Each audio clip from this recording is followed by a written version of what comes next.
Now this segment with Nick Wright, Chris Carter, and Antoine Walker, you see him right there. Antoine Walker put on some weight, man. He's from Chicago.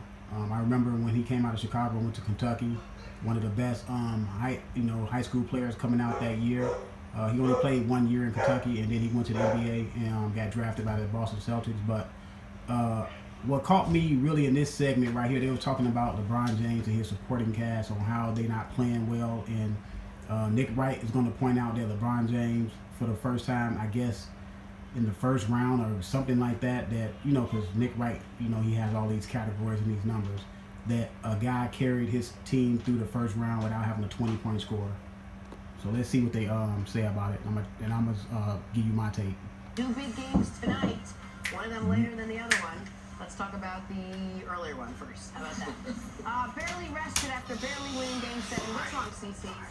One's later than the other, yes. It's rare to have the games go off simultaneously. We've had television ratings for basketball fans across the world. All I was but doing we're there glad you was explained stating it. the obvious, and sometimes They had the first round. They came on together. I gotta give a little help. Thank you, Antoine. You're welcome back here every minute of every single day. I'm going to start from the top because that's how I like to play. That's how I like to roll. Barely rested after barely winning Game 7 against the Pacers. The Cavs are back at it again tonight. Game 1 against top-seeded Toronto. If this new-look Cavs team needs a quick... Yeah, the Cavs took their pound of flesh out of... the Pacers took their pound of flesh, out of the Cleveland Cavaliers. They took them to 7 games. It was a hard-fought 7 games as far as LeBron James goes, because he had to carry the load, much of the load, because a lot of guys didn't give him a lot of support. They were giving him support, in spots. Kyle Korver played good in spots. J.R. Smith, we all know him. He's kind of a head case. And Kevin Love, to me, Kevin Love has not stepped up like you expect a number 2 to step up, quote unquote. But to me, he's a number 2. But I believe Kevin Love is more suitable for a number 3 because of his mental stability. Not far as him coming out saying he has something wrong with him mentally, and he has anxiety. I'm not talking about that. I'm just saying his mindset is of a number 3, because he was number 3 for the last 3 years when Kyrie Irving was there, and he's having a trend, the same trend that Kevin Love have every year. When they get to the playoffs, he has subpar playoff games. It's every year. It's magnified this year because he's the number 2. He had the number 2 spot. See, when the other previous years that happened, he had Kyrie as a buffer. Kyrie can score 30 or 40 some nights, and it was a buffer to help, just in case Kevin Love is, not carrying his load offensively. He can carry, him and LeBron can carry the load, and it mass what Kevin Love is not bringing offensively. But this has been happening. This has been happening over the last 2-3 years. It's just now he's number 2, and there's no one as a buffer for Kevin Love. Kevin Love just, he's just not, to me, he's not built for a number 2. He's more of a number 3. History lesson, here it is. Cleveland eliminated Toronto the last 2 seasons. Oh, but this is a different Toronto team.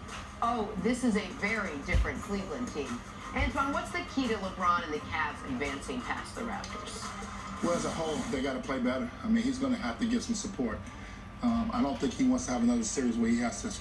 Now, I am picking the Cavs to win in 7 because I don't trust DeMar DeRozan and Kyle Lowry. I don't trust them dudes like I don't trust John Wall and Bradley Beal. I don't trust these 2 guys because they're about the same type of guys. I don't trust their mental stability. I just don't trust them. Do they have the better team? Yes, they have the better team. They have the better bench. To me, they have the better coach in Dwayne Casey. But the Cavs have LeBron James, and he's proven that he can carry a team like this type of team that he has. He's proven that he can carry them. Now, is he a little older? Yes, he's a little older. But I'm going to pick him because I'm going to give him the respect over the last 7 years of running the Eastern Conference. So I'm giving him that just because they got LeBron James. Other than that, I wouldn't pick the Cavs. But I'm going with the Cavs in 7. But I wouldn't be surprised if Toronto win. For 42 points a game for them to win games. He's going to have to get Jeff Green, Kevin Love. Those guys have got to play a lot better. I think T. Lue has to stay with his veteran guys throughout this series. Tristan Thompson, George Hill, I don't know how healthy he is, right. But if he's... Tristan Thompson is just missing the action. Tristan Thompson is another head case. They got 2 head cases on their team. They got J.R. Smith and Tristan Thompson. Tristan Thompson, you know, no disrespect to the dude, man, but he just don't look like he has much tact. It don't look like he has much.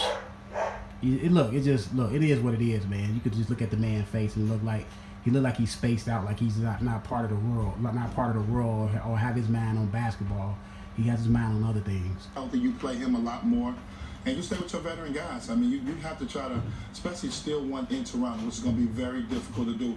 And there's only one person we know that can go on the road that's shown over the years that can go win in any arena, and that's LeBron James. So they got to try to steal one up there, which is going to be difficult to do because the crowd there is so great. They can feed off that energy. And this is a different Toronto team. The bench is incredible. I look at the last series against Washington, the two pivotal games. The bench gets 39, 34 back-to-back. Now, one thing about Toronto, they are built for the playoffs. They do have a multitude of bodies to throw at LeBron James to try to wear him down. LeBron James had issues in the last game with cramps, so we don't know how much energy he will have for this series, especially game one. He trusts his bench. Dwayne Casey trusts these young guys. We were worried about that during the regular season, the transition. Will they stay with the same flow? And they have done it. Well, I give Dwayne Casey credit. He believes in his young group, and he plays them late into the fourth quarter. And there's been times he's even sent DeMar DeRozan and Kyle Lowry to let these young guys play and those guys finish the games off. So this is a different group that Cleveland Cavaliers have to face. And you mentioned, having to steal one in Toronto.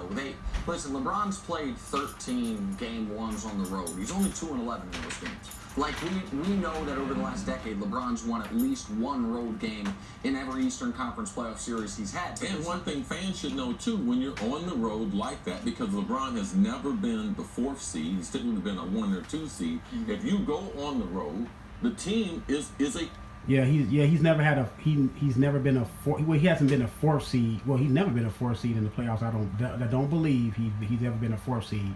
So, but it's due to him picking the roster that he picked over the years. He wanted J.R. Smith, he wanted Tristan Thompson, he wanted Clay, he wanted Kyle Korver.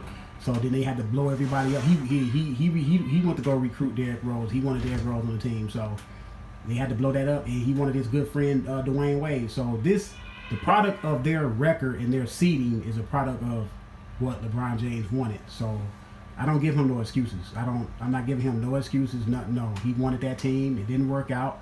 That's why they're in the 4th seed. Good team. And typically better than them. Yes.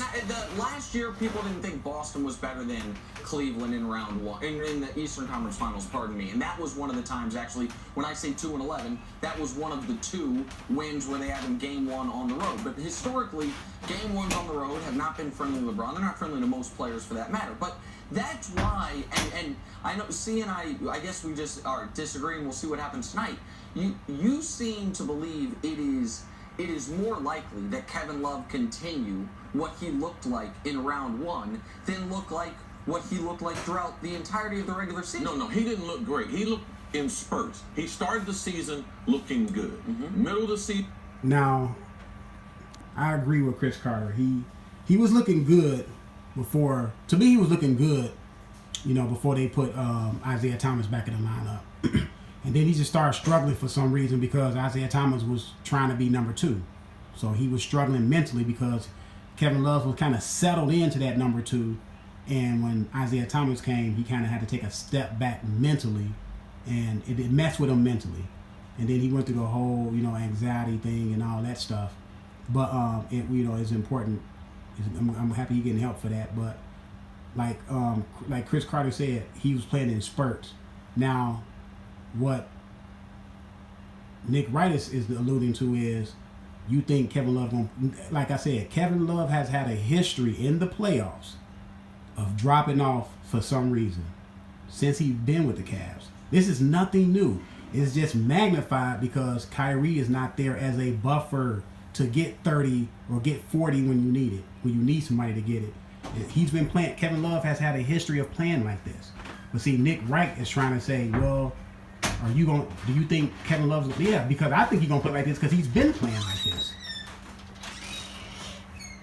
He went through a lull. He picked it back up for about a month. At the end of the season, he was playing some decent basketball. But, yeah, I'm basing it on what I saw in the playoffs and what I've seen during the regular season. Maybe you've seen something that I haven't seen. Well, I just don't... and I don't know where... I'm curious what you think on this. Like, I have no evidence that this is... Rodney... Nick Wright is a funny guy, man. He's a numbers guy. He's one of those analytic guys, one of those new analytic guys where he based mostly everything, his whole argument on analytics. He don't have any eye tests or it. Look, him and Chris Carter. I don't think they're gonna last anyway because I think he likes Nick Wright as a person. I don't think he respects Nick Wright's perspective on sports or his opinion about sports. I don't think Chris Carter think he has any depth. Rodney Hood, for example. I have evidence that Rodney Hood struggles in the playoffs. Rodney Hood was bad in the playoffs in Utah. He was bad in the playoffs in the first round here. I don't have evidence that Kevin Love all of a sudden... Well, you do have evidence. I just don't believe you're seeing it. All right? They played 7 games. LeBron... He not only got evidence of this year. Look at Nick Wright's face. He not only have evidence of this year. If you go back in the playoffs, it's evidence that Kevin Love struggles in the playoffs. Like I said, go back and look at it. Especially in the finals against Golden State. He struggled. Even the year that they won, he struggled. Go look at his numbers. There's only 3 series where he didn't have a teammate score 20 points. This last series was the only series that he's won where someone didn't score. So I got 7 games of him playing against the Pacers. They're not a great defensive team. They don't have some great guy, some bad matchup for Kevin Love. Also, during the regular season, it's astonishing. 3,486 times in the NBA a guy scored 20 points. And LeBron James can't get one guy. 3,486 times during the NBA season, a guy got buckets for 20 points, and LeBron's got 0 help in 7 playoff games. I'm concerned because of what I've seen. I kind of split the middle with both of y'all, like 50-50. Look at Chris Carter, man. He said, I'm concerned because of what I seen, not the analytics and all this stuff, Nick. Oh, yes, the analytics can be used, man, but look, man, your eye test is the best test, man. Your eye test is the best test. Those numbers can be screwed. Numbers can lie. You know, numbers cannot tell the whole truth. So you have to use your eye test, man. Look, use your eye test.